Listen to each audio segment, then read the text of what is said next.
In this tutorial, we're going to be going over multiple alleles, specifically blood type Punnett square problems. So remember with the alleles for blood types, there's actually 3. That's why it's called multiple alleles.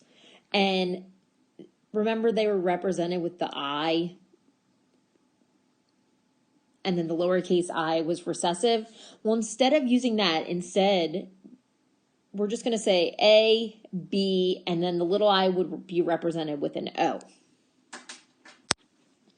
So just to review, if you have A blood, you can either be the homozygous form or the heterozygous form. So you can either be just AA, or you can have the genotype AO, which means if you have AO, the heterozygous form, that means one of your parents must have had O blood and they passed on the O to you.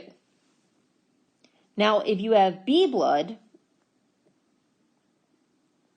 again, you can have the homozygous form or the heterozygous form. So you would have the genotype big B, or you can have the big BO. Again, if you have the capital B and the O, the heterozygous form, that means one of your parents must have had O blood and they passed on the O to you.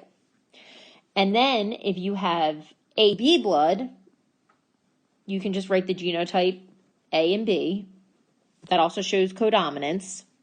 And then O blood, which was totally recessive, the genotype is OO. So these are all the different genotypes that we're going to be using.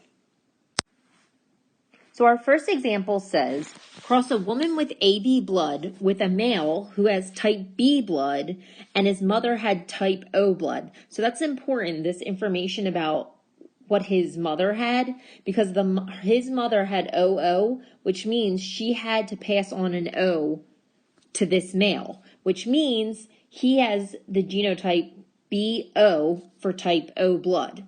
So we're going to put him on the, so he's BO,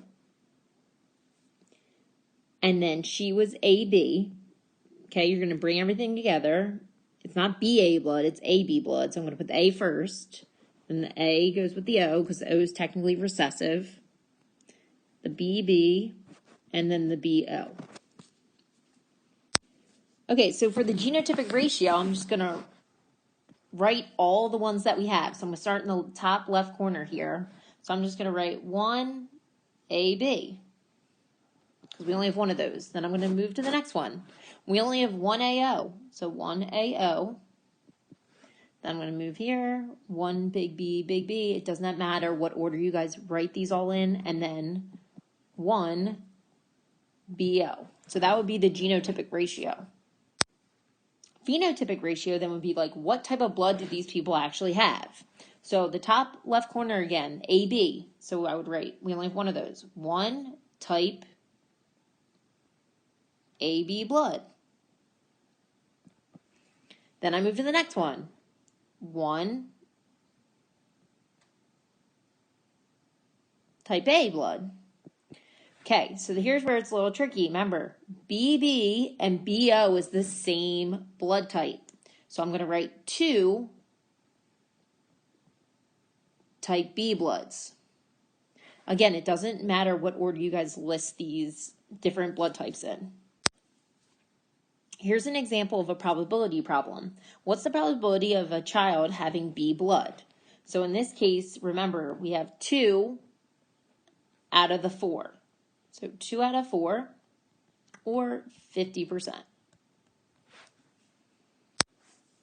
Okay, so here's our next example. Cross a woman with O blood with a man homozygous for A blood. So remember, O blood is the genotype OO. So I'm just going to put her up top here. And then he's homozygous for A blood. So remember, the homozygous form is AA. So you're just going to put it together. AO, AO, AO, AO. So genotypic ratio, well, we only have the genotype AO. So you would say 4 AO to 0. And there's no other type. Phenotypic ratio, you would say 4. Remember, AO is actually the heterozygous form for type A blood. So you would say 4 type A to 0.